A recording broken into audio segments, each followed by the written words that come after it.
அப்பெல்லாம் எதுவுமே இல்லை, என்ன பண்ணுவாங்க தெரியுமா, இருக்கிறவங்கிட்ட இரவல் கேட்பாங்க, கம்மல் புடவை ஒன்று கொடுங்க, அந்த புடவை அன்னைக்கு நல்லா இருந்துக்கா. நான் அதெல்லாம் பார்த்துருக்கேங்க, அந்த மாதிரி வாங்கிட்டு போய் கட்டியிருக்காங்க. எங்கள் வீட்டில் யாரும் இல்லை, எங்கள் அம்மா வீட்டில்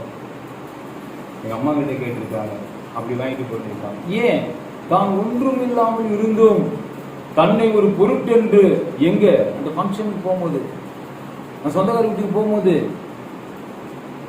எங்ககிட்ட ஒருத்தர் செயின் வாங்கிட்டு போனாரு, போட்டு வந்து கொடுக்குறேன்னு சொல்லி. எங்க அம்மா வீட்டில் இருக்கும்போது கம்மல் புடவை. ஏன்?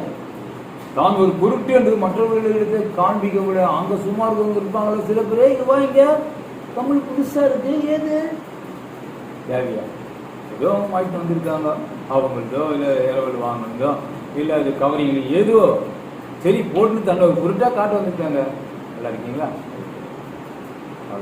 உனக்கு நல்லா அழகா இருக்கு அந்த கம்புல, வாங்கிட்டு வந்து வரணுமே, டூப்ளிகேட்னு வரணும், பக்கத்தில் வாங்கிட்டு வந்து வரணும். நானே வாங்கணும்னு சொன்னா இடிஞ்சிட்டு வாங்க, நீ அந்த அளவுக்கு அழகியா, ஐயோ ஐயோ எனக்கு தண்ணி கொடுங்க, சோடா கொடுங்க. நீங்க எல்லாம் பார்த்துருக்கீங்க, நான் வந்து ஏதோ கட்டு கதை சொல்றேன், இது உண்மைங்கிறது நான் பார்த்துருக்கேன். அதெல்லாம் இல்லை, எங்கள் அம்மா வீட்டில் அப்படியெல்லாம் யாரும் கிடையாது, நானும் கிடையாது.